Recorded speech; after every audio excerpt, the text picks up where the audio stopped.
continuar,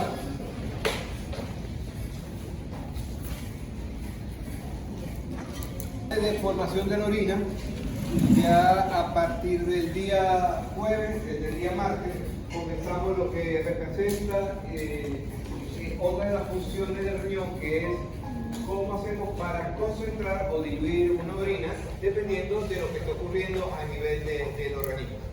Hoy vamos a dar, entonces finalizamos con respecto a la segunda parte de formación de orina, que es la de absorción y secreción tubular.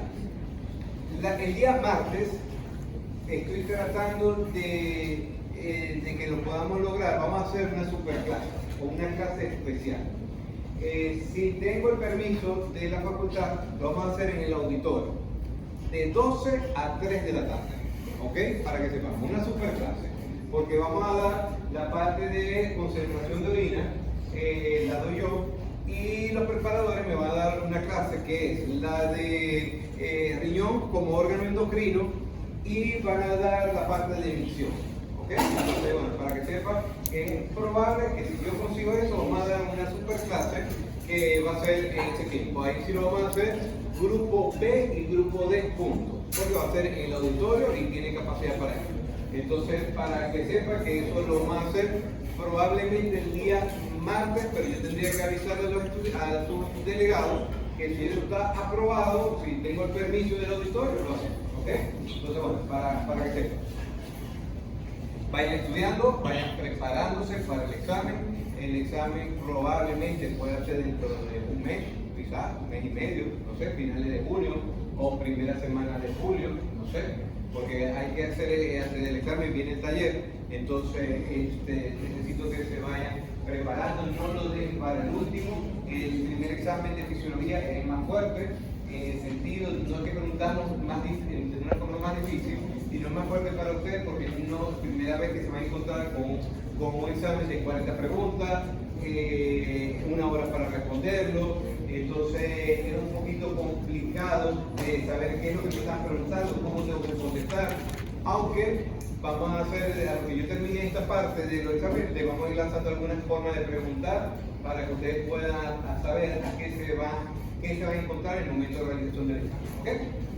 Entonces, bueno, ya habíamos hablado de lo que era la filtración, ya estamos hablando, vimos lo de las generalidades, lo que representa la formación, lo de la absorción y de la secreción, y habíamos dicho qué ocurre en el túbulo proximal. Habíamos hablado de las características de ese túbulo proximal, que en el túbulo proximal era donde se producía la mayor absorción de agua y de solutos, y que una de las características eran las células que tenía ese túbulo proximal, que era unas células con muchas microvellosidades, que había muchos canales intracelulares que aumentaban esa superficie de absorción, que podía absorber el 65% de agua, el 65% de sodio, el 65% y menor cantidad de cloro, pero también muchos solutos iban a absorberse.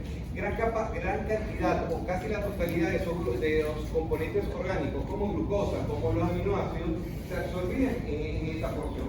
O sea que gran parte de todo lo que se va a absorber ocurre a nivel del túbulo proximal. Tenemos entonces, vuelvo a repetir, comienzo aquí, que esto ya lo hablamos en la clase pasada, vuelvo otra vez con esta diapositiva, que es la del asa de Henle. El asa de Henle tiene tres segmentos que cada segmento cumple una función distinta. Por eso que en la diapositiva siguiente, que ya ustedes la vieron, lo divido en esos tres segmentos para que ustedes sepan qué es lo que ocurre en cada uno de ellos. Quiere decir que a pesar de que forman parte de una sola región, que es asa de Henle, cada segmento tiene unas características funcionales diferentes. ¿Ok? En esta asa de Henle interviene la formación de una orina concentrada o diluida. Representa en general una porción diluyente. Y les escribo esto porque ahí en el Gator 2021 tiende a confundir cuando dice la asa de Henle interviene entonces en la concentración de la orina. pero no es cuando veamos los mecanismos de concentración y lo que ocurre en la médula renal, los mecanismos de concentración de la orina. Sin embargo, normalmente o fisiológicamente, el asa de Henle, vamos a hablar ahorita cuál es esa porción, es la que me va a generar la porción diluyente fisiológicamente de la orina. Favorece la reabsorción del 20% del agua filtrada y la reabsorción del 25% aproximadamente de sodio, de cloro y de potasio.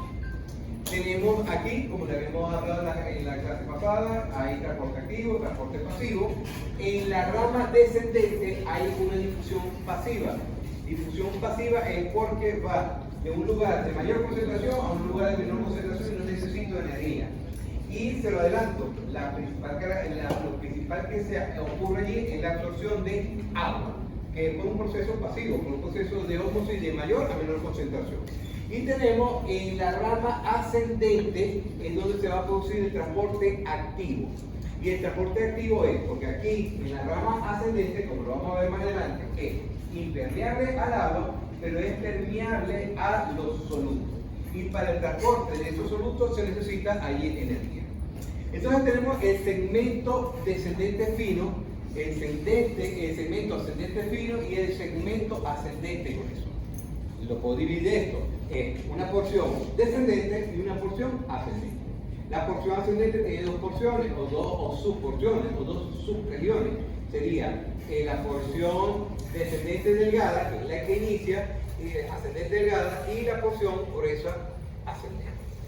El segmento descendente fino tiene unas características, que tiene unas zonas epiteliales que son finas, a diferencia del segmento proximal, del túbulo proximal. No tiene borde en ese cepillo, lo que quiere decir que tiene menor capacidad absortiva que el túbulo proximal y tiene escasa mitocondria, lo que disminuye la actividad metabólica. Tenemos las características desde el punto de vista funcional, es permeable al agua. El asa de Henle absorbe el 20% de agua. Podemos decir que la gran mayoría o casi su totalidad del agua que absorbe el asa de Henle ocurre en el segmento descendente fino. Otra característica es que tiene una permeabilidad moderada absoluta y dentro de esos solutos la urea y el sodio se absorbe o hay secreción también de urea en esta zona, el segmento descendente fino. Tenemos el segmento ascendente fino. Recuerden que el asa de Henle es prácticamente como una U. La porción inicial de esa U es delgada y después viene la porción ascendente que comienza delgada y después gruesa. En ese segmento ascendente fino, o todo lo que representa el segmento ascendente es impermeable al agua, ¿ok? No se absorbe agua. Diferencia, el segmento descendente es permeable al agua y lo que representa el ascendente es impermeable. Hay una reabsorción de solutos, pero de menor proporción o de menor cantidad que la porción gruesa. La ascendente es impermeable al agua, pero es permeable a los solutos. La porción gruesa permite la absorción de más solutos con respecto que la porción fina. ¿Qué ocurre en el segmento ascendente grueso? Además de que es impermeable al agua, como lo hemos dicho, favorece la reabsorción de sodio, reabsorción de potasio y reabsorción de cloro, aproximadamente un 25%. Todo esto es producido, todo esto es llevado a cabo por una bomba que se llama bomba de sodio y potasio ATP. Es un cotransportador, porque ahí vamos a encontrar cotransportadores de sodio, cloro y potasio. Introduce una molécula de sodio, 2 de cloro y 1 de potasio. ¿Por qué les digo que tiene que ver o funcionar aquí una bomba de sodio y potasio ATPasa? Porque como lo hemos hablado en la clase pasada, imagínense que yo tengo este cotransportador que permite la entrada de sodio, cloro y potasio. dos cargas positivas, entonces una molécula de sodio, dos moléculas de cloro y una molécula de potasio. Entra acá. Pero aquí se necesita una energía. Y la energía está dada por que aquí en la membrana vasolateral tenemos una bomba de sodio y potasio ATP que introduce dos potasios y sale el sodio. Para que esto funcione, tiene que tener una actividad de la bomba de sodio y potasio ATPasa, porque tiene que sacar 3 sodios y introduce 2 potasios. Al sacar más concentración de sodio, me genera un déficit de sodio dentro de la célula. Y este déficit de sodio me va a generar una diferencia de presión o un gradiente de presión por lo que está ocurriendo en el túbulo. Y entonces aumenta la concentración del sodio en el túbulo con respecto al dentro de la célula. Esa energía o ese favor de gradiente de concentración hace que pase el sodio del túbulo al interior de la célula. Esa energía que está generando la entrada de sodio a favor de su concentración es utilizada por el cloro y el potasio para que pueda entrar. ¿Ok? ¿Entendido esto? Ok. Entonces, aquí por eso que todo radica en la funcionalidad de una bomba de sodio y potasio. Tenemos la reabsorción de otros solutos como el calcio, el magnesio y el bicarbonato.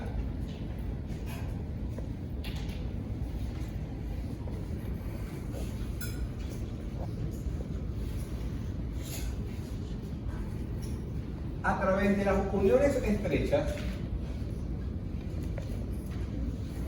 se reabsorbe, por ejemplo, el magnesio y el bicarbonato y el calcio.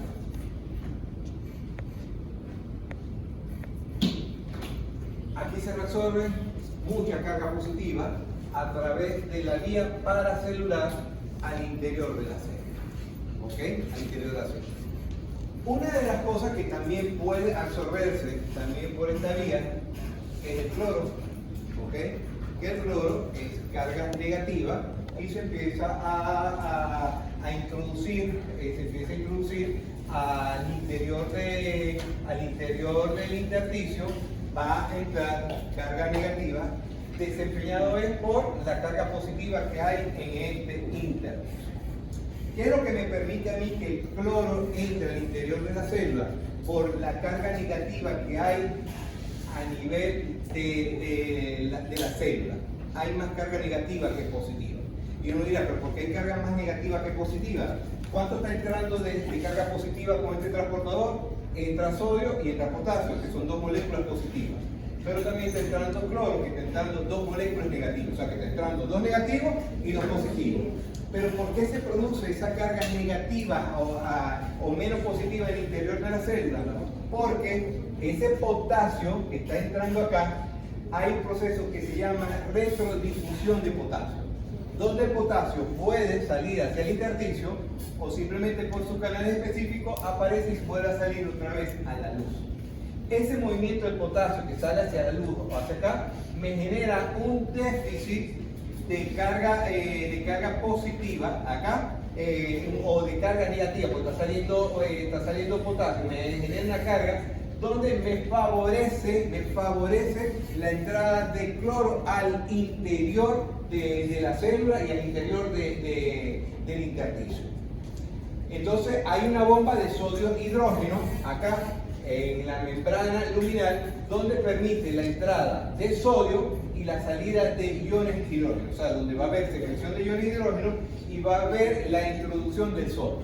O sea, que el sodio va a entrar por la bomba de sodio e hidrógeno, ¿ok? Y también va a entrar por el cotransportador de sodio, potasio y cloro, como vamos a ver más adelante. La urea, la sal de Henle, en la rama delgada descendente, aquí se puede, como le dije, porque también se va a secretar de forma pasiva la urea a través de unos transportadores específicos de la urea que se encuentra en la membrana vasolateral Aquí prácticamente hay un transporte, no se produce por un proceso de difusión simple, no hay formación de energía y se produce, no hay transporte activo en esta zona.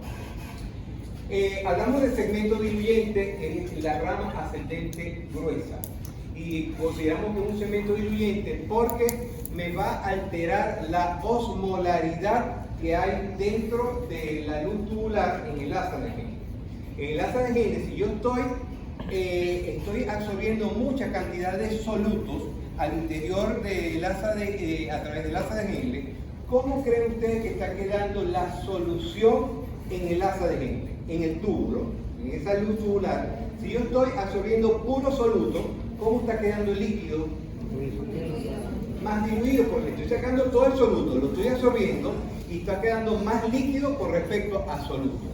Por eso que llamamos área diluyente, porque como no se absorbe agua, es impermeable al agua y se empieza a absorber soluto, entonces queda más cantidad de líquido con respecto a soluto.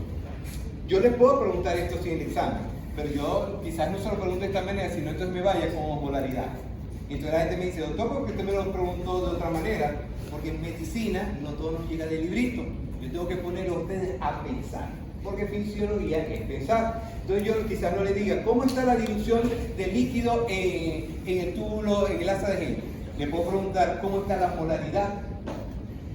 ¿Cómo creen ustedes que está la molaridad en el asa de Henle? ¿Aumentada o disminuida? Disminuida, porque hay menor cantidad de soluto en el asa de Henle, porque se está absorbiendo mucho soluto, me está quedando poco soluto, lo que quiere decir que aumenta la cantidad de líquido, y al aumentar la cantidad de líquido me lo diluye, y a producir mayor cantidad de líquido, mayor dilución, la molaridad me disminuye. Porque la molaridad representa la cantidad de soluto que hay en un litro de solución, en una solución. Entonces, si hay menos soluto y hay más líquido, la molaridad disminuye. ¿Entendido eso? Sí. Ok. Entonces, esto es lo que ocurre en el asa de Henle, en esta asa de Henle. Aquí tenemos la bomba de sodio 2-cloro-potasio que se encuentra en el asa de Henle, permite la entrada de sodio, el potasio al interior.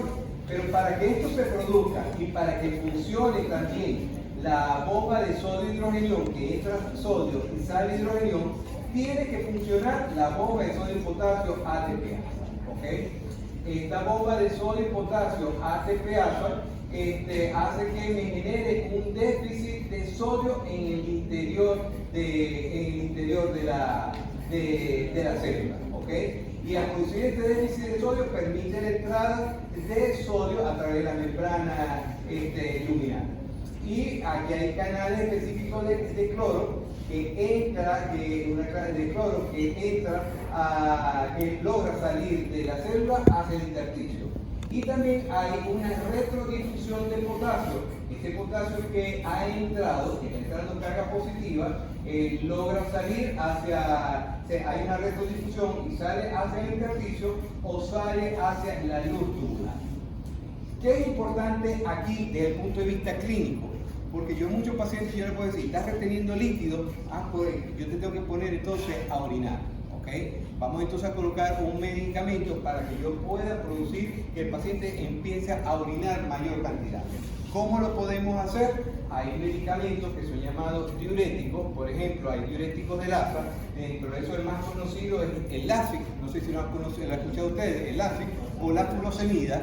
Muchos de estos medicamentos, furosemida o el ácido etaclínico o la bumetanida, que son diuréticos del asa, son llamados así, diuréticos del asa, porque van a bloquear, producir diuresis, bloqueando específicamente la reabsorción de sodio, 2-cloro y potasio. ¿Okay? Bloquean ese receptor, ese transportador. Pero como todo, entonces todo tiene que funcionar específicamente por la bomba de sodio y potasio.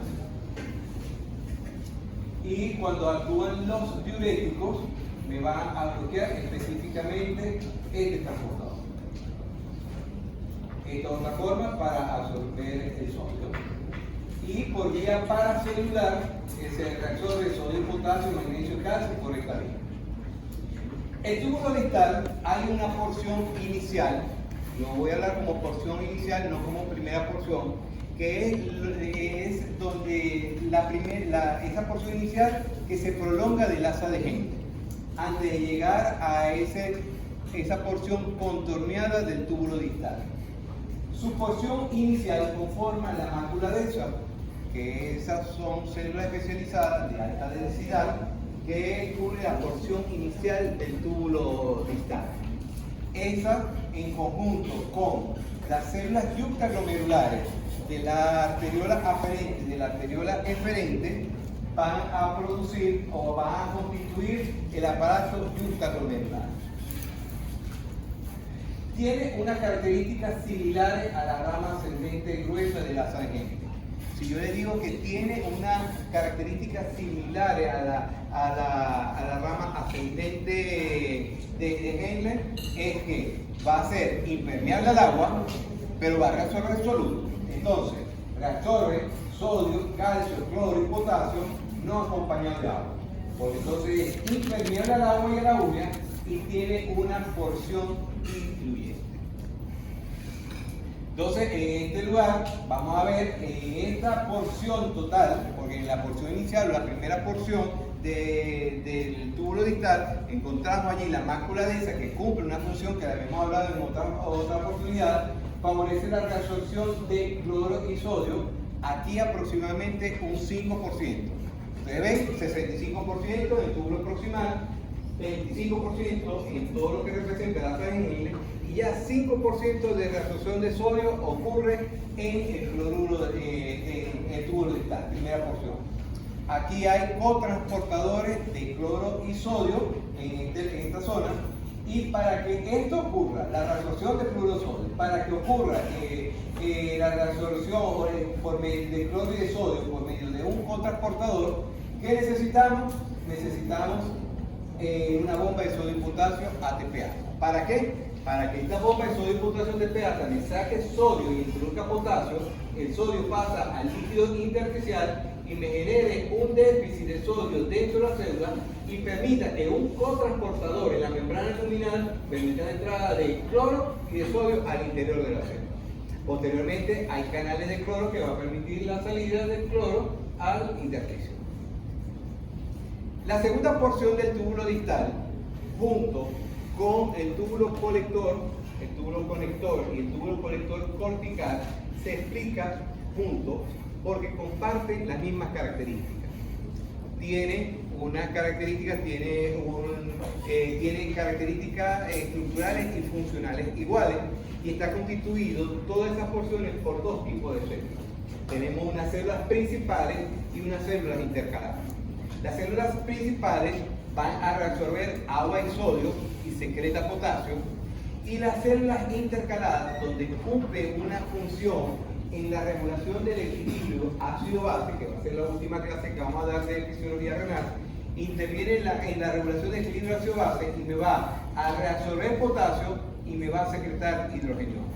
Sin embargo, como vamos a eso en líneas generales, porque vamos a ver que tenemos dos tipos de células intercaladas, células intercaladas tipo A, tipo B, y algunas favorecen la secreción de hidrógeno y otras favorecen la secreción de bicarbonato, dependiendo de la acidez o de la cantidad de álcalis que tengamos en el líquido extracelular.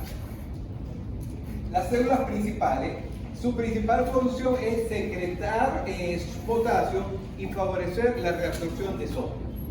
Tiene que tener una actividad de bomba de sodio y potasio ATPase en la membrana vasolateral. Tenemos que tener una actividad importante de esta bomba que permita la salida de sodio y permita la entrada de potasio al interior de la célula.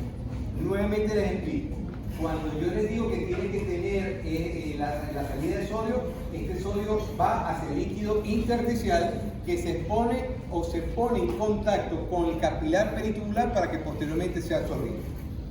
Cuando está funcionando esto, me genera un déficit de sodio al interior de la célula, lo que hace que permite la absorción de canales específicos de transportadores de sodio al entrar el sodio al interior de la célula, y también hay canales de potasio que permiten la salida de potasio al interior de la célula, pero va hacia la luz tubular. Estos son canales que funcionan donde no hay energía, sino va de un gradiente de mayor concentración a un lugar de menor concentración. Vean que si hay sodio más en la luz tubular con respecto al líquido intracelular, va este sodio de un lugar de mayor concentración a un lugar de menor concentración. El potasio va de un lugar de mayor concentración que está en la célula al exterior o la luz tubular que hay menor concentración. Entonces hay por medio de canales especiales, entonces favorece la entrada de sodio al interior de la célula y la salida de potasio. Para que se produzca la salida de potasio tiene que haber una bomba de sodio y potasio activa, porque la bomba de sodio y potasio activa permite la entrada de potasio al interior de la célula, me aumenta la concentración de potasio al interior de la célula y permite que por diferencia de concentración salga el potasio a la luz tubular. Aquí se va a producir aproximadamente una reabsorción del 3% de sodio y hay una secreción de potasio. Todo esto va a ser regulado por la aldosterona. La aldosterona hace que me funcione perfectamente la bomba de sodio y potasio ATP alfa y favorece la entrada de sodio y la salida de potasio. Aquí vamos entonces, va a aumentar la permeabilidad. Aquí puede haber efectos de otras dos situaciones donde, a pesar de que esto tiene la misma característica que el ANSA de Henle, es impermeable al agua, a menos que actúe la hormona antidiurética, que por efecto de la hormona antidiurética en esta zona permite la permeabilidad o favorece la entrada de agua al interior de la célula. Y también hay la reabsorción de calcio por acción de la hormona paratiroidea o la paratormona, la PTH, que a nivel de esta zona favorece la reabsorción de calcio por acción en esta zona y favorece, por ejemplo, la paratormona, la reabsorción de magnesio y la excreción de fosfato a nivel del túbulo proximal.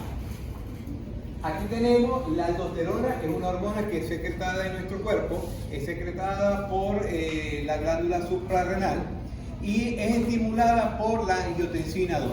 Ese sistema de renina, angiotensina, aldosterona, cuando aumentamos la cantidad cuando se produce un aumento de la angiotensina 2, eso, además de los efectos renales, estimula la producción de aldosterona y la aldosterona va a aumentar la reabsorción de sodio y favorece la excreción de potasio. Hay medicamentos que compiten con la aldosterona para evitar su efecto. Por ejemplo, tenemos los antagonistas del receptor de los mineralocorticoides. Los mineralocorticoides, en este caso, va a competir contra el efecto de todas las sustancias producidas por el efecto de los mineralocorticoides, en este caso la aldosterona, donde tenemos la espironolactona o la estreprenona. Son medicamentos que uno utiliza en algunos pacientes, tienen un efecto diurético, pero más que todo es un medicamento ahorrador de potasio. ¿Okay? Yo le puedo colocar la antagonista receptor de mineralocorticoides como la espironolactona, conocido como el aldactone, no sé si alguno lo ha escuchado. Yo le puedo colocar al paciente aldactone y tiene un efecto diurético, pero me va a ayudar a ahorrar potasio. ¿Por qué? Porque si va a antagonizar el efecto, antagoniza el receptor de los mineralocorticoides, va a competir contra la aldosterona para el lugar donde va a actuar. La aldosterona y estos medicamentos actúan por el mismo sitio y al unirse a ese receptor va a impedir el efecto de la aldosterona. ¿Y cuál es el efecto de la aldosterona? Reabsorber sodio y excretar potasio. Y si yo voy a bloquear ese efecto de la aldosterona, entonces, ¿qué estoy haciendo? ¿Vamos a secretar potasio? No, lo empiezo, por eso se llama diuréticos ahorradores de potasio. Empiezo a incluir el potasio, ¿ok? Y se va a reabsorber sodio, no se reabsorbe, simplemente empieza a quedarse dentro de la luz intratubular. Y esto hace que después, por un efecto de que se tiene que mantener el equilibrio, arrastre de agua para favorecer el efecto diurético. Y también tenemos otros medicamentos que ayudan a revertir este efecto, que son los bloqueadores de los canales de sodio. Los bloqueadores de los canales de sodio, como son la amiloidina y el triamtereno. Entonces, al bloquear estos canales de sodio, va a introducir menor cantidad de sodio al interior de la célula. Como no hay mucho sodio dentro en el interior de la célula por bloqueo de este receptor, de este canal, entonces, ¿cómo cree usted que va a funcionar la bomba de sodio y potasio? ¿Va a funcionar o no? No va a funcionar porque la bomba de sodio y potasio necesita una concentración considerable de sodio a nivel intracelular para poder sacar 3 sodios e introducir 2 potasios.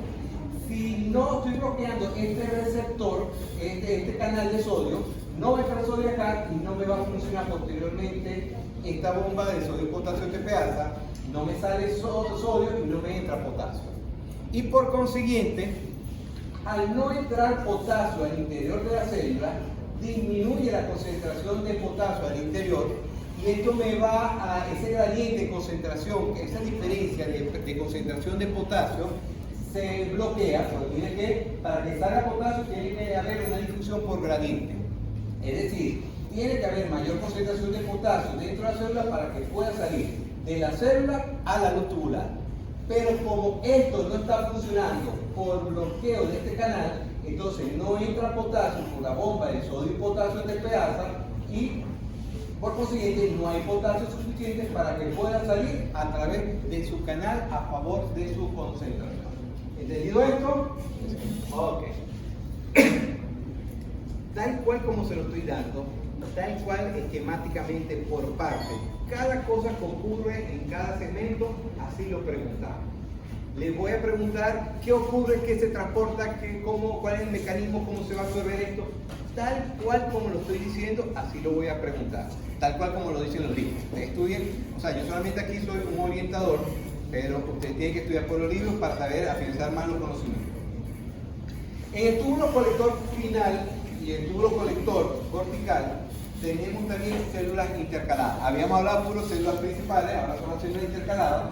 Ellas van a secretar o reabsorber hidrógeno, bicarbonato y potasio. Miren cómo yo les digo, secretar o reabsorber hidrógeno, bicarbonato y potasio. Pero es primero dependiendo de lo que esté ocurriendo en relación al equilibrio ácido-base en el líquido extracelular. Y segundo, depende también del tipo de célula intercalada, porque hay células intercaladas A y células intercaladas B. ¿Okay? Las células intercaladas A, tanto las A y la B, me van a favorecer la regulación del equilibrio ácido-base. Ustedes vieron ácido-base en bioquímica, ¿cierto? ¿Sí o no? ¿O algunos solamente fueron? ¿No vieron nada? ¿No vieron ninguna reacción ácido-base? Que una que dona hidrogenión, que hay algunas enzimas que donan hidrogenión y otras que no, ¿sí? Ah, sí. Ajá, que ya está diciendo que el que dona hidrogenión a un ácido que acepta es esto. Eso son reacciones oxidorreducción. Eso se da en bioquímica porque yo la damos, ¿sí? Sí. Eso fue pregunta de examen. Pero bueno, esa parte, eso funciona de acuerdo a lo que está ocurriendo en el líquido extracelular. La sangre tiene que tener un pH neutro. Si hay un exceso de base, el pH sube, y si hay un déficit o hay un aumento de ácido, el pH disminuye. Si el pH aumenta, hablamos de alcalosis, y si el pH disminuye, hablamos de acidosis. Dependiendo de la acidosis o de la alcalosis y la gravedad de esas dos situaciones, puede poner en riesgo la vida del paciente y puede fallecer el paciente por una extrema alcalosis, pero lo más frecuente por una extrema acidosis, que son incompatibles en la vida. Quiere decir, alcalosis tiene un exceso de base en el cuerpo y acidosis tengo un exceso de ácido en el cuerpo, en el líquido extracelular. Tal cual así lo vamos a hablar en la clase cuando veamos el equilibrio ácido-base. Pero tengo que explicarles algo para que ustedes me entiendan esto. Dependiendo de lo que esté en la sangre, en el líquido extracelular, si hay acidez o si hay alcalinidad, van a actuar este tipo de células. Para que más o menos me entiendan. Si hay un aumento de ácido, si yo le digo que hay, véngase para acá, véngase conmigo. Si hay un aumento, una bachiller que nos va a estar acompañando probablemente un tiempo con nosotros, y bueno, bienvenida para acá, es una de las mejores alumnas que tuvimos el año pasado. Bienvenida. Gracias. Posiblemente vaya a ser preparadora de fisiología, por eso hoy nos acompaña, no es repitiente.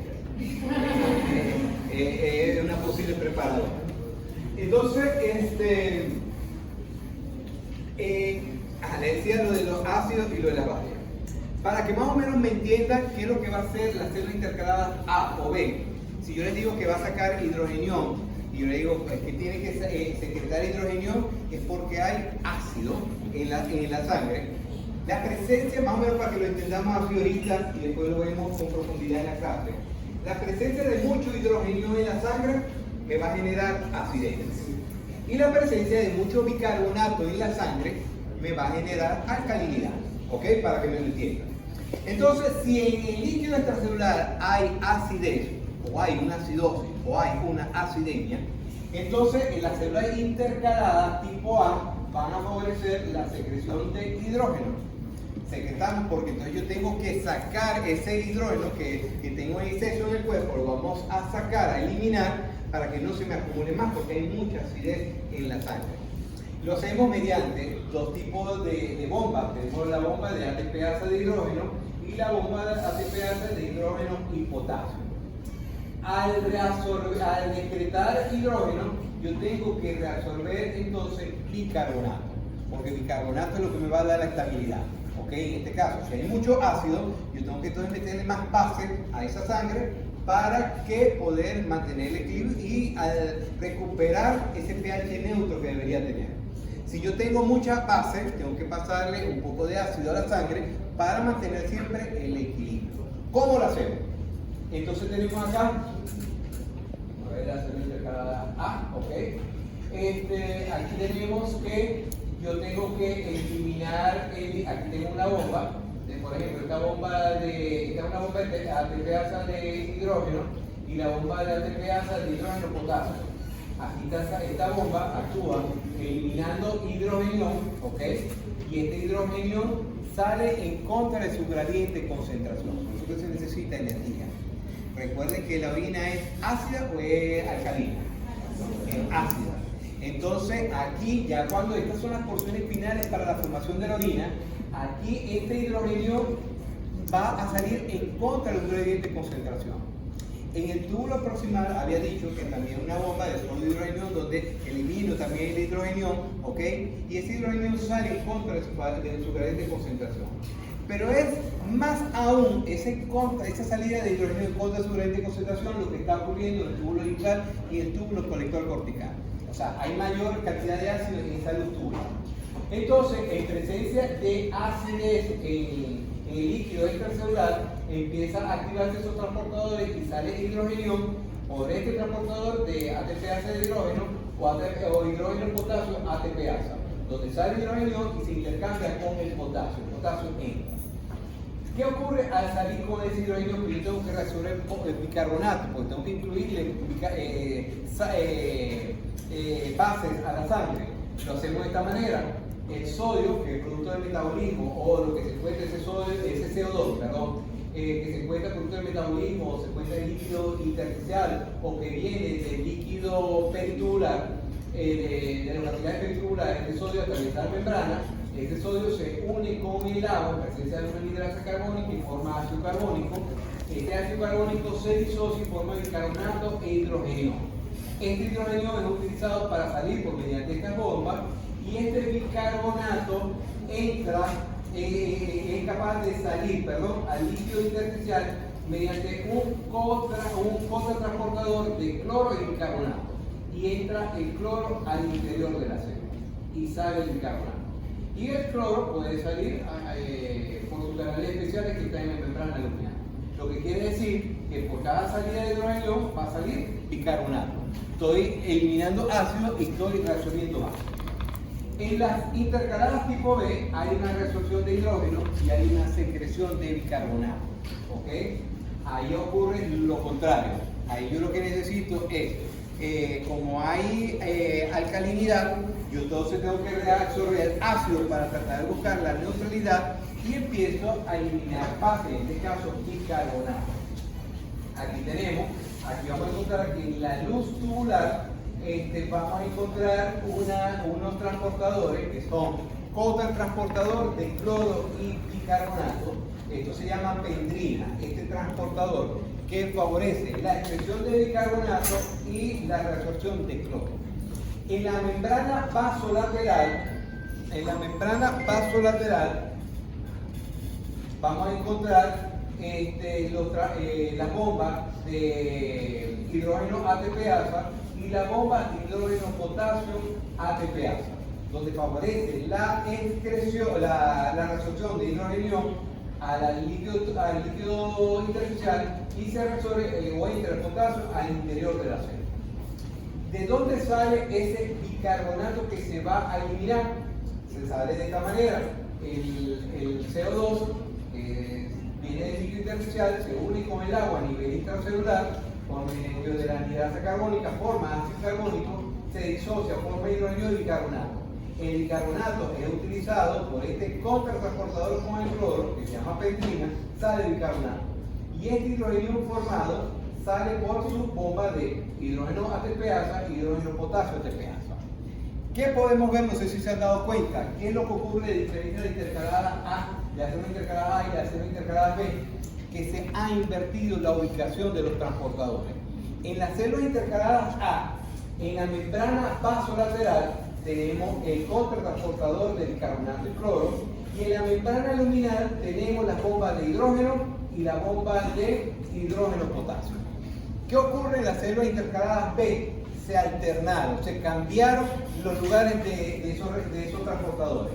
Ahora, en la célula intercalada B, en la membrana luminal tenemos el contratransportador de bicarbonato y cloro, que anteriormente lo teníamos en la membrana vasolateral, en la célula intercalada A, y en esta célula intercalada B, estas bombas de hidrógeno y la de hidrógeno potasio, ATPasa, y aquí en la B se encuentra en la membrana vasolateral, anteriormente las A se encuentra en la membrana luminal.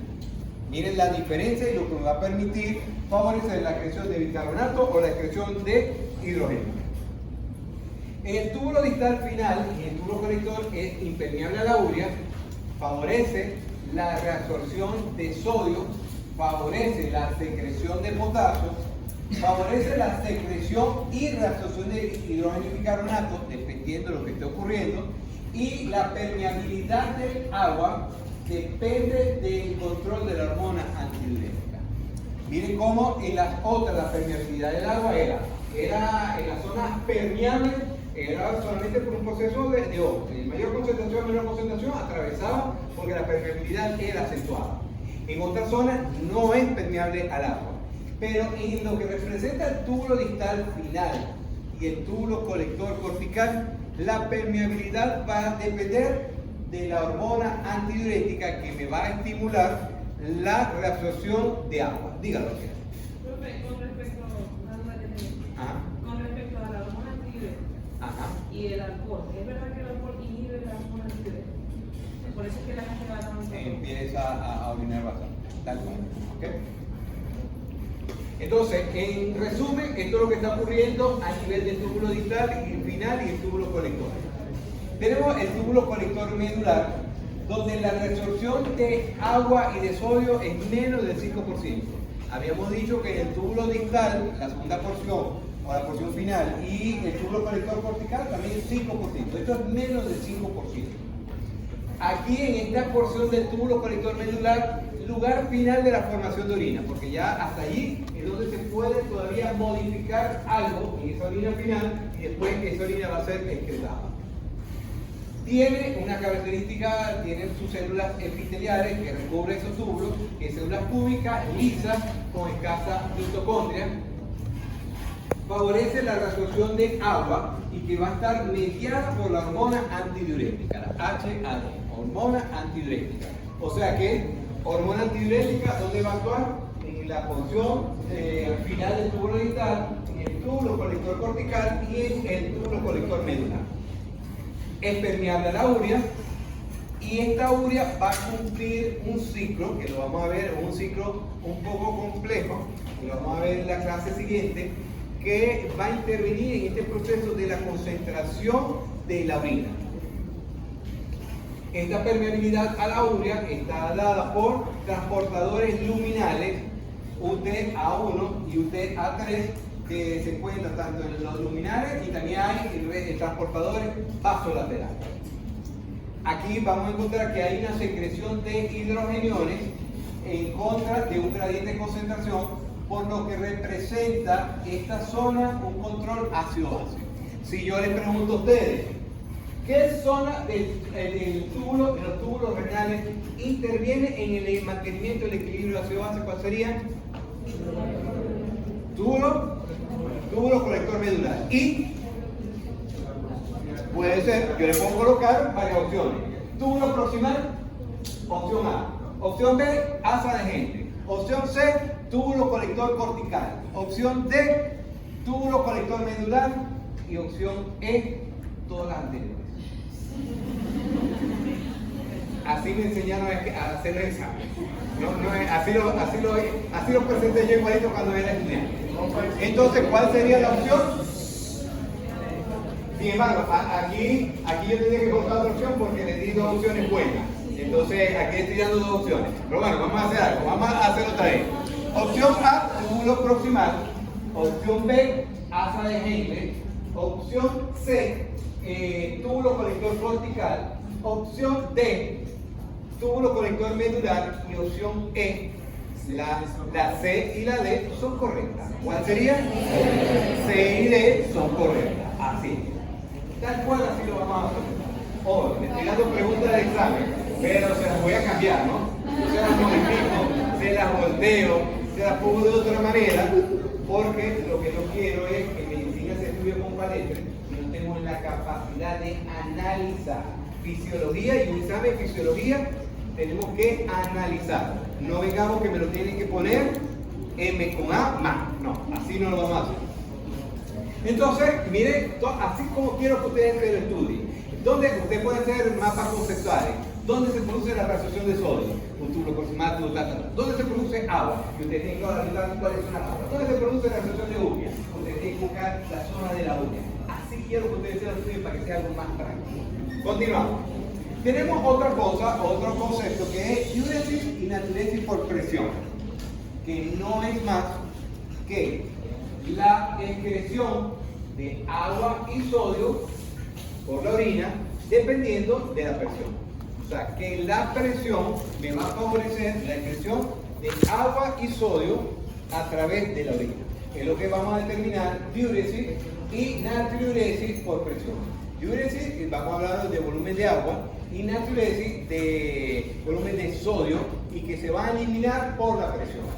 Entonces tenemos diuresis por presión, un aumento de la excreción de volumen de orina por aumento de la presión arterial. Y hablamos de natriuresis por presión, un aumento de la excreción de sodio cuando se eleva la presión arterial. ¿Ok? ¿Entendido ese concepto? Sí. Ok. ¿Cuándo me va a producir una diuresis por presión y una natriuresis por presión? Usualmente esto no debería ocurrir, porque recuerden que hay unos mecanismos autorreguladores que me va siempre a evitar que cuando aumenta o disminuya la presión no se produzca un descontrol a nivel de la función del riñón. Es decir, que cuando fallan esos mecanismos controladores o autorreguladores del riñón, es una causa que me va a producir una diuresis o una natriuresis por presión. Cuando incrementa el filtrado glomerular, es una de las razones por las que me puede provocar una diuresis, una diuresis y una natriuresis por presión. Cuando disminuye la reabsorción de agua y sodio, y la disminución de la reabsorción de agua y sodio por aumento de la presión hidrostática capilar peritubular, como se lo expliqué en la clase pasada. ¿Qué ocurre? Aumentó la presión arterial, esa presión arterial se filtró por el capilar glomerular, pero siguió su camino en el capilar, en la arteriola eferente y después en el capilar peritubular. Pero ese capilar peritubular está llevando una presión que está alta, porque la presión está alta en este paciente. Al aumentar la presión hidrostática en el capilar peritubular, que supera la presión hidrostática del intersticio, o que supera el efecto más importante que cumple la presión coloidosmótica de arrastre para absorber, entonces empieza a salir agua del capilar peritubular al intersticio y después del intersticio hacia la luz tubular, va en contra, en dirección opuesta. Ese aumento de la presión hidrostática, esa presión sistémica, me va a generar un aumento de la presión hidrostática del capilar peritubular y me va a disminuir la reabsorción de agua y sodio y la vamos a excretar. Hay menor formación de angiotensina 2. La angiotensina me favorece la reabsorción de sodio a nivel de la sangre. Pero la angiotensina también me aumenta la cantidad, me estimula la producción de aldosterona, ¿cierto? Pues recuerda el sistema renina, angiotensina, aldosterona. Entonces la angiotensina, primero porque me disminuye la reabsorción de sodio a nivel tubular, en una área en la zona de Henle, y segundo porque me disminuye la formación de aldosterona. Y como les digo ahorita, ¿cuál es la función de la aldosterona? Que la aldosterona en las células principales del túbulo, en la segunda porción del túbulo distal y el túbulo colector, en las células principales favorece la reabsorción de sodio y favorece la excreción de potasio. Entonces, en esa zona me va a producir, se pierde ese efecto porque no hay producción de angiotensina, por consiguiente no hay producción de aldosterona y me puede producir diuresis y natriuresis por presión. En diuresis y natriuresis por presión, un componente clave de recolonización renal y líquidos corporales, leve incremento del volumen sanguíneo y de líquido intercelular por aumento del aporte de líquido, ¿ok? Aumento del llenado circulatorio medio y gasto cardíaco, todo eso me va a generar mayor aporte de líquido a nivel renal. El aumento de la presión arterial, por tanto, la diuresis a través de la natriuresis por presión y aumento de la excreción de líquido que equilibra el mayor aporte. O sea que esto normalmente va a aumentar, en condiciones fisiológicas, debería aumentar para tratar de mantener o de controlar la cantidad de agua en soluto que yo tengo a nivel de los líquidos corporales. Recuerden que, miren todo el efecto que hace la diuresis por presión. Todo que el aumento de la presión lo que me va a desencadenar todo este proceso. Pero si yo les digo a ustedes, entonces cuando aumenta la presión, me va a favorecer la salida de agua y de sodio. Eso es algo normal. Pero si yo les digo, ¿qué ocurre entonces? Eso ya está explicado, pero quiero ver que analicen ustedes, para ver si están preparados para un examen que pueda lanzar el martes. ¿Qué ocurre cuando disminuye la presión arterial? Pues ya yo lo estoy diciendo. Aumenta la presión arterial, pues aumenta el volumen, aumenta la presión y me va a generar diuresis por presión, ¿ok? Pero ¿qué ocurre en lo contrario?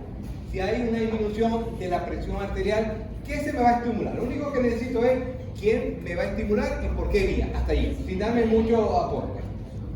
El sistema renino. Ajá, se estimula el sistema renino, perfecto. ¿Y quién me lo va a censar? La mácula densa. Entonces hay una disminución de la presión porque hay una disminución de volumen. Siempre les he colocado el ejemplo. Imagínense la persona que está perdiendo líquido porque entonces llega la emergencia, está sangrando, tiene una hemorragia, hay una pérdida importante de líquido, hay hipovolemia, hay hipotensión y esto es censado por la mácula densa donde va a enviar señales a las células yuxtaglomerulares de la arteriola aferente y eferente y va a favorecer la liberación de renina. Entonces se produce renina, por consiguiente angiotensina 1, angiotensina 2 y esta angiotensina 2 me va a favorecer la reabsorción de agua y sodio. También entonces estimula la formación de aldosterona. ¿Y la aldosterona qué hace? Me favorece la reabsorción de sodio a nivel de las células principales y la excreción de potasio. Miren cómo estoy buscando los mecanismos contrarios. Aumentar la reabsorción de sodio, por consiguiente aumentar la reabsorción de agua y aumentar el volumen, que es lo que está ocurriendo en este paciente. El equilibrio glomerulotubular es la capacidad de los túbulos de aumentar la reabsorción en respuesta a un incremento de la carga tubular.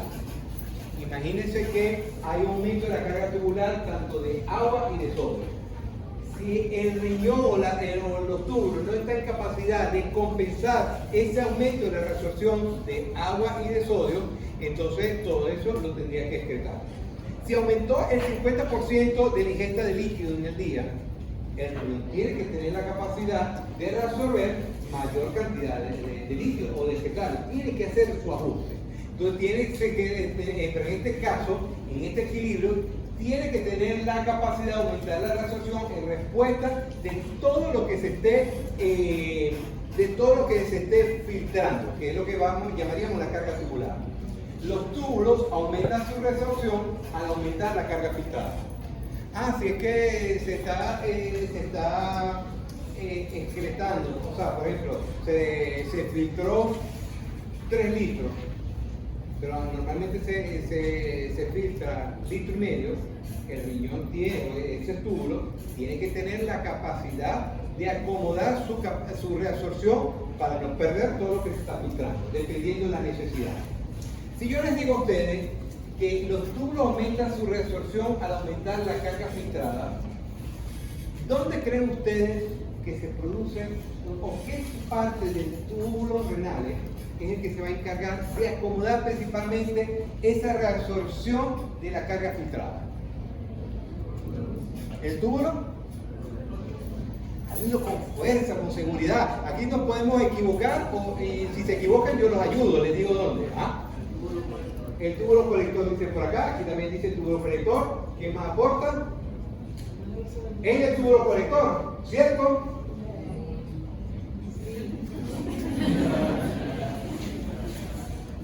Vamos entonces otra vez al túbulo proximal. ¿Dónde se produce la mayor cantidad de absorción de agua y de sodio y donde tiene la mayor capacidad absortiva? El asa de Henle, túbulo proximal. Recuerden que el túbulo proximal, se lo coloqué en la diapositiva entre 60 y 70, pero un 65% donde se produce la mayor capacidad de absorción. La mayor capacidad de absorción la tienen los túbulos proximales. ¿Por qué? Porque tienen unas células especializadas que tienen canales intracelulares, tienen vellosidades que favorecen la superficie de absorción. Es donde lo vamos a encontrar.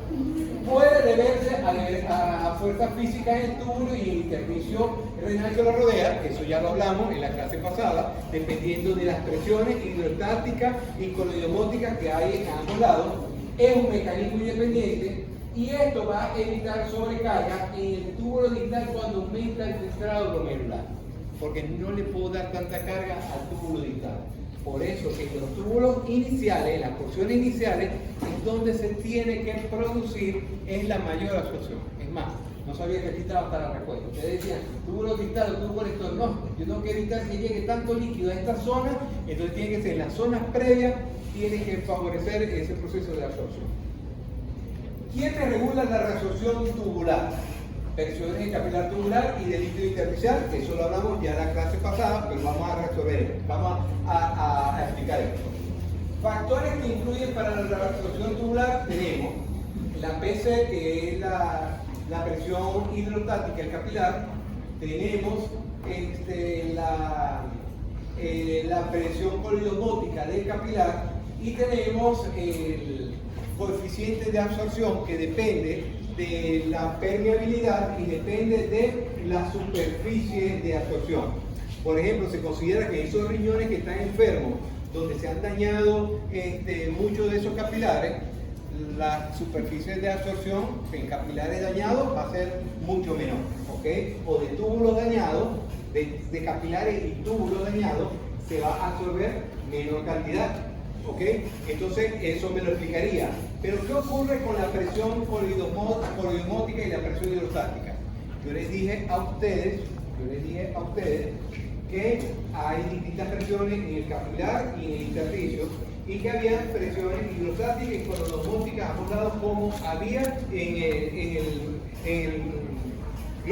los capilares glomerulares y que habían fuerzas que se oponen y hay algunas fuerzas que favorecen.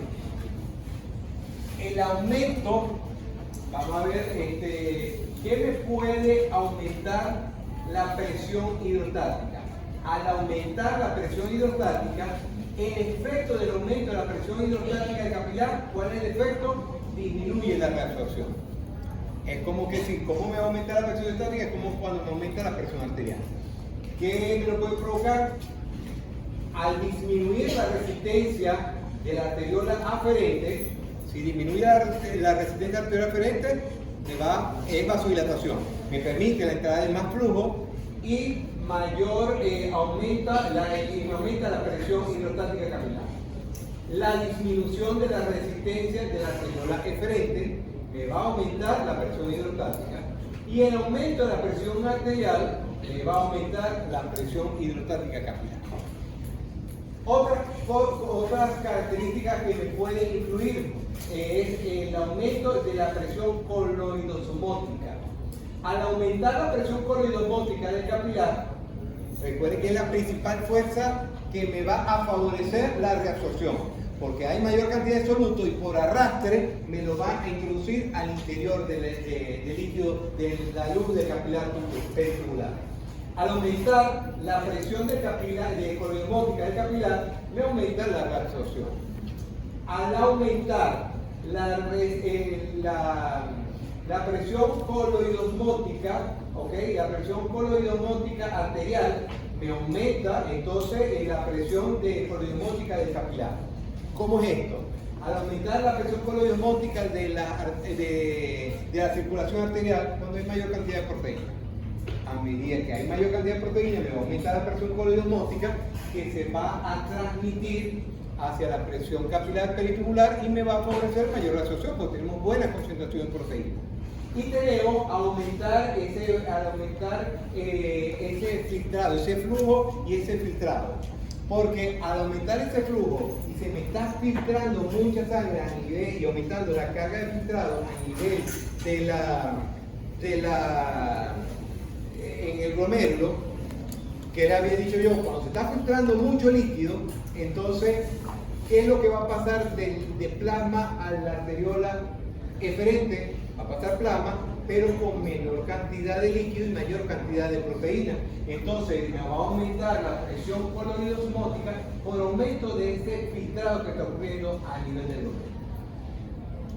Yo les dije que esto es para que ustedes supieran cuáles eran las presiones, ustedes se las tienen que estudiar. Tenemos una presión coloidosmótica, la presión coloidosmótica del capilar peritubular, que es de 32 milímetros de mercurio, que permite o que favorece la reabsorción, y tenemos la presión coloidosmótica del líquido intersticial, que es de 15 milímetros de mercurio, que es la que se opone. Tenemos una presión coloidosmótica, presión hidrostática del capilar, que es de 13, y tenemos una presión del líquido intersticial, presión hidrostática de 6. Cuando yo hago esta sumatoria y lo empiezo a restar entre la fuerza que supone y la fuerza que favorece, me da una presión neta de 10 milímetros de mercurio. Y ese 10 milímetros de mercurio, ganando, llevando la batuta, lo que representa que la presión coloidosmótica del capilar favorece la reabsorción de agua y sodio al interior de la célula. Todo por una buena actividad de esta hormona. Tenemos la hormona aldosterona. La aldosterona aumenta entonces la reabsorción de sodio y favorece la excreción de potasio. Esto ocurre a nivel de las células principales. El estímulo, tenemos dos estímulos para que se libere la hormona aldosterona. El primer estímulo es el aumento del potasio del líquido extracelular. Si el potasio del líquido extracelular está elevado, estimula la aldosterona. Pero ¿por qué va a estimular la aldosterona el potasio elevado? Porque recuerden que el efecto de la hormona aldosterona es excretar potasio por el riñón. Entonces, al haber mucho potasio dentro del líquido extracelular, entonces va a aumentar la reabsorción, la actividad de la aldosterona para que empiece a reabsorber sodio y excretar potasio que hay en exceso. Y segundo, el aumento de la angiotensina 2. La angiotensina 2 y ese sistema renina, angiotensina, aldosterona, al aumentar la angiotensina es porque hay un déficit de volumen, un déficit de presión. Entonces me va o un déficit también de sodio a nivel del líquido intracelular, y por consiguiente me va a estimular el aumento de la aldosterona para que empiece a reabsorber sodio a nivel de las células principales. El mecanismo de acción estimula la ATPasa sodio-potasio vasolateral. ¿Y por qué el efecto tiene que ser allí? Porque recuerden que esa bomba de sodio y potasio saca sodio al intersticio, incluye potasio dentro de la célula, generando un déficit de sodio a nivel intracelular, lo que facilita que los transportadores de sodio que se encuentran en la membrana luminal actúen y permiten la entrada de sodio al interior. Y aumenta esto la permeabilidad del sodio luminal. Tenemos la hormona antidiurética, que esta hormona antidiurética el efecto aumenta la permeabilidad del agua. Tenemos que actúa en el túbulo distal, en el túbulo conector, en el conducto conector, que puede ser cortical y medular. El mecanismo de acción, esa hormona antidiurética se une a su receptor específico B2 que se encuentra en la célula, aumenta la formación de AMP cíclico, y al aumentar esa formación de AMP cíclico activa ese sistema de sinasa de fosforilación y empieza a fosforilar una proteína con la otra, y lo que va a hacer es que se me sinteticen las acuaporina 2. Estas acuaporina 2, que van a ser los canales para la entrada de agua, se trasladan y llegan hacia la membrana para favorecer la reabsorción. Aquí lo tenemos, mira, aquí tenemos la luz del túbulo y aquí tenemos el intersticio. En el intersticio se encuentra, en esta membrana vasolateral, se encuentran los receptores B2 que se ponen en contacto con la hormona antidiurética o la vasopresina, también conocido, que está unido a una proteína, la de lactociclasa, que favorece la formación de AMP cíclico. Esto activa una proteinasa, hay una cascada de fosforilación y reforma las acuaporina 2. Esta acuaporina 2 entonces se traslada hacia la membrana luminal y forman verdaderos canales de agua para que entre agua de la luz del túbulo al interior de las células, para que pase al intersticio y para que pase nuevamente al capilar peritubular. Yo necesito recoger toda esa agua que se encuentra en la luz. La hormona antidiurética, si va a empezar a reabsorber agua, ¿cómo creen ustedes que va a cambiar el volumen de la orina? Lo disminuye, ¿ok? Porque estamos reabsorbiendo. Una hormona antidiurética, antidiuresis, antidisminución de líquido por la orina.